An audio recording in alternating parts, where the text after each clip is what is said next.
तेरी मेरी कहानियाँ से सभी अपडेट पाने के लिए बेल आइकन दबाएं। आज की कहानी है समधी जी, आप अपने घर पर भी इतना ही खाते हैं। आज पिताजी आरोही को लेने आ रहे हैं तो वह उनकी पसंद का खाना बनाने में लगी है। सास शोभना जी को जो आरोही का दिल दुखाने का कोई अवसर नहीं छोड़ती, बोली, राम राम बहू, पता नहीं कैसे भुक्खड़ हैं तुम्हारे मायके वाले। एक हमारा समय था जो माता पिता लड़की के घर का पानी भी नहीं पीते थे और यहाँ पिताजी के लिए 56 भोग बनाए जा रहे हैं। हाँ हाँ, बनाओ और खूब खिलाओ। अपने पीहर वालों को शर्म नहीं आती जमाई की कमाई खाते हुए। सास की बातें सुनकर आरोही का काम करता हुआ हाथ कुछ पल के लिए रुक गया। उसे बहुत दुख हुआ सास की ऐसी बातें सुनकर। अब सास और क्या चाहती हैं उसके परिवार से।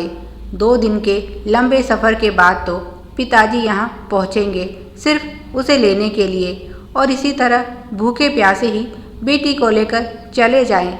पता नहीं रास्ते में कुछ खाया भी होगा या नहीं। पिताजी को बाहर का खाना हजम नहीं होता। वैसे तो माँ ने उनका खाना साथ दिया होगा, पर 2 दिन तक खाना थोड़ी चलता है। पहले ही आरोही को ससुराल की रीत समझ नहीं आई। वह पढ़ी लिखी समझदार है, अपना काम खुद कर सकती है, घर और ऑफिस को संभाल सकती है, पर अकेली मायके नहीं जा सकती। हर बार जब भी उसे मायके जाना होता है, बिना वजह पिताजी और भैया का समय खराब होता है। उसने पति राहुल से भी इस बारे में बात की तो बोला, भाई इन रीति रिवाजों के बीच में मुझे मत डालो। क्या बेहतर है, यह माँ तुमसे कहीं अच्छे से समझती हैं। अच्छा होगा तुम इस विषय में कुछ ना ही कहो, नहीं तो तुम्हारा जाना भी कैंसिल हो सकता है। और वैसे भी यहाँ की बात दूसरी है, इतने लंबे सफ़र में किसी पुरुष का साथ होना ज़रूरी है। फिर ऐसा भी नहीं कि माँ तुम्हारे भाई या पिताजी को ही तकलीफ़ देती हैं, मुझे भी तो भेजती हैं तुम्हें लेने के लिए। उन्हें तुम्हारी फिक्र है, इसीलिए अकेला नहीं जाने देती। रोज़ अखबारों में तो तुम पढ़ती ही हो क्या क्या हो रहा है दुनिया में। ऐसे में मुझे भी तुम्हारा अकेले जाना उचित नहीं लगता, और उनके साथ होने से मुझे भी तुम्हारी चिंता नहीं रहती। आरोही बोली, राहुल तुम कैसी बातें करते हो, मैं आज की औरत हूँ, अपनी सुरक्षा करने में सक्षम हूँ। राहुल बोला, हाँ हाँ जानता हूँ, तुम साक्षात देवी दुर्गा का रूप हो, पर फिर भी इस घर में तुम्हें माँ के नियम अनुसार ही चलना होगा। माँ की सोच बिल्कुल सही है, तुम्हारे साथ कोई अनहोनी नहीं हुई, इसका मतलब यह नहीं कि कभी हो नहीं सकती। कब किसके साथ क्या हो जाए कहा नहीं जा सकता। आरोही तपाक से बोली, दुर्घटना तो पिताजी या भाई के साथ रहने पर भी हो सकती है। राहुल बोला, बस तुमसे बहस में कोई नहीं जीत सकता, मुझे तो तुम माफ़ करो। वैसे भी यह सब कुछ तुम्हें माँ को समझाना चाहिए, उनके सामने तो तुम्हारी बोलती बंद हो जाती है। यहाँ मेरे साथ इस बातचीत का तुम्हें कोई लाभ नहीं होगा, इसलिए व्यर्थ की बातें छोड़ दो। रात को राहुल और अपने बीच हुई यह बातें आरोही को याद आ गई और उसने सर झटका। माँ बेटे के आगे कुछ भी कहने सुनने का कोई फ़ायदा नहीं होगा, तो वही जो सासू माँ चाहेंगी, और वह फिर से खाना बनाने लगी। अभी उसकी शादी को 18 माह हुए हैं। इस बीच केवल 3 ही बार उसे मायके जाने का अवसर मिला है। पहली बात तो ऑफिस से छुट्टी मिलना ही कठिन है, और अगर वहाँ से छुट्टी मिल जाए तो सासू माँ से छुट्टी लेना तो और भी मुश्किल। अगर उनकी बात नहीं मानी तो सच है वह उसे जाने ही नहीं देंगी। शाम को 6 बजे के आसपास पिताजी उसके ससुराल पहुँचे। उसने पहले ही पिताजी के नहाने की व्यवस्था कर दी थी, क्योंकि उनकी आदत है बाहर से आकर पहले नहाते हैं, उसके बाद चाय नाश्ता। शोभना जी ने भी उनका आदर सत्कार करते हुए पूछा, समधी जी सफ़र में कोई परेशानी तो नहीं हुई, हम तो कब से आपकी राह देख रहे हैं। तब आरोही के पिताजी बोले, समधन जी ट्रेन 2 घंटे लेट चल रही थी, बस इसीलिए आने में थोड़ी देर हो गई। आरोही बोली, आइए पापा पहले नहा लीजिए, तब तक मैं गर्मा गर्म चाय नाश्ता लेकर आती हूँ। चाय नाश्ते के बाद आरोही काम में लग गई और समधी समधन बैठकर बतियाने लगे। रात को खाने के समय सभी साथ थे। पिताजी और राहुल के बीच बातचीत चल रही थी। तभी शोभना जी अचानक बोल पड़ी, समधी जी, आप अपने घर पर भी इतना ही खाते हैं? लगता है आप लोग खाने के बहुत शौकीन हैं। यहाँ तो 2 रोटी के बाद पेट में गुंजाइश ही नहीं बचती। आरोही को उनकी बात बहुत बुरी लगी। ऐसे कौन किसी के खाने पर नज़र रखता है? वह उसके पिताजी की रोटियां गिन रही थी। उनकी बात के जवाब में पिताजी क्या कहते, बस मुस्कुरा दिए। राहुल ने माँ की तरफ आंखें निकाली तो वह बोली, मेरी बात का गलत अर्थ मत निकालिएगा। मैं तो यही कहना चाहती थी, हाजमा बहुत अच्छा है आपका। आरोही उनकी थाली में रोटी रखने लगी तो पिताजी ने मना कर दिया। यह सासू माँ की बात का असर था।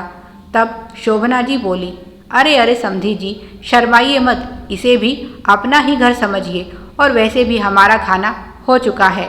आरोही पहले ही बहुत खाना बना चुकी है। अब अगर आपने नहीं खाया तो यह सब व्यर्थ जाएगा, इसीलिए आराम से खाइए। आरोही बोली, पिताजी एक चपाती और ले लीजिए। शोभना जी बोली, हाँ हाँ समधी जी, बेटी कितना प्यार से खिला रही है, खा लीजिए। बड़ा अजीब सा वातावरण हो गया था डाइनिंग टेबल पर। किसी तरह खाना खत्म हुआ और आरोही पिताजी को उनके कमरे में ले आई और उसने आंखों में आंसू भरकर कहा, पिताजी, माँ की तरफ से मैं माफ़ी चाहती हूँ। पिताजी बोले, नहीं बेटा, इसमें माफ़ी वाली कौन सी बात है, मुझे बिल्कुल बुरा नहीं लगा। इधर राहुल माँ को कहता है, माँ तुम्हें भी अकल नहीं कि किस समय क्या कहना चाहिए, तुम्हें ऐसा कहने की क्या ज़रूरत थी। आरोही के पिता से बेटे को गुस्से में देखकर माँ ने बचाव करते हुए कहा, बेटा, अब मैं तुम लोगों की तरह पढ़ी लिखी तो हूँ नहीं, मैं ठहरी अनपढ़ औरत, बस जो मन में आया वही मुंह से भी निकल गया। राहुल बोला, माँ, ज़्यादा भोली बनने की कोशिश मत करो, सब पता है मुझे। तुमने यह सब आरोही का दिल दुखाने के लिए किया है। जब भी उसके मायके से कोई आता है तुम्हारा इसी तरह मुंह बन जाता है।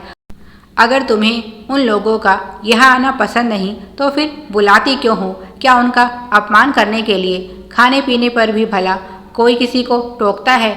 याद करो, एक बार मैं दीदी की ससुराल से बिना खाए लौट आया था तो तुमने इस बात का कितना बतंगड़ बनाया था। जीजाजी, उनके माता पिता और यहाँ तक कि दीदी को भी नहीं बख्शा था तुमने। सभी को बहुत कुछ सुनाया था, जबकि इसमें उनकी कोई गलती भी नहीं थी। उन्होंने तो खाने की सारी तैयारी कर रखी थी, पर उस समय ना तो खाने का समय था ना ही मेरी इच्छा।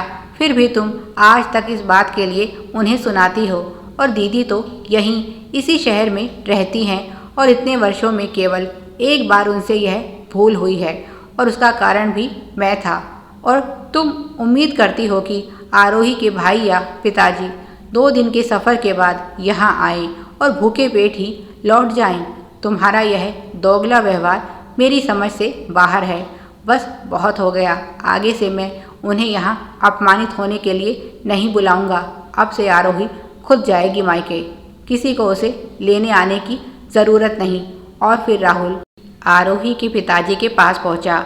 उसने उनके पैर दबाने शुरू किए तो पिताजी बोले, नहीं दामाद जी, आप यह क्या कर रहे हैं? राहुल बोला, पिताजी, मैं भी तो आपका बेटा हूँ।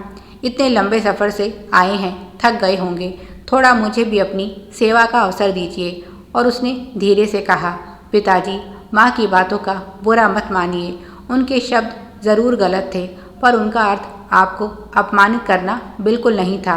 पिताजी बोले, दामाद जी, मैं तो वह बात कब की भूल चुका हूँ, आप भी भूल जाइए। हो सकता है कभी कभी इंसान कहना कुछ चाहता है और मुंह से निकल कुछ जाता है। आरोही राहुल के इस व्यवहार को देखकर बहुत खुश हुई कि चलो, कम से कम उसने तो उसके पिताजी की इज्जत रखी। और बहुत देर तक कमरे में हंसी मजाक होता रहा। सुबह आरोही और पिताजी जल्दी तैयार हो गए। राहुल ऑफिस जाते हुए उन्हें स्टेशन छोड़ने वाला था।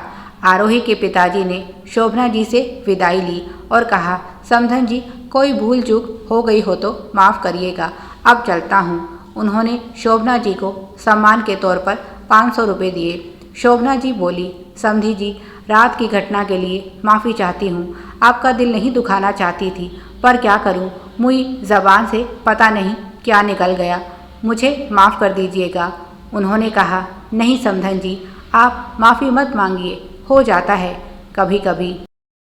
वैसे आपने सही कहा, हमारा परिवार खाने पीने का बहुत शौकीन है।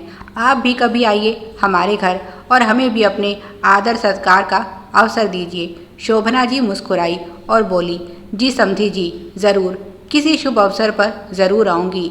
और आरोही ने सास के पैर छूकर विदा ली तो उन्होंने 1100 रुपये देते हुए कहा, बहू घर जा रही हो, मेरी तरफ से सबके लिए फल और मिठाई लेते जाना। आरोही के पिताजी बोले, समधन जी, इनकी क्या ज़रूरत है। शोभना जी बोली, ज़रूरत है समधी जी, तभी तो दे रही हूँ। बहू को खाली हाथ मायके भेजने की प्रथा नहीं है हमारे यहाँ। और उन्होंने मुस्कुराकर उन्हें विदा किया। राहुल भी अब माँ से नाराज़ नहीं था और बोला, माँ मैं बहुत खुश हूँ कि तुमने अपनी गलती मानी, पर आगे से ध्यान रखना, कुछ भी बोलने से पहले थोड़ा सोच लिया करो। माँ शब्दों का बहुत महत्व है।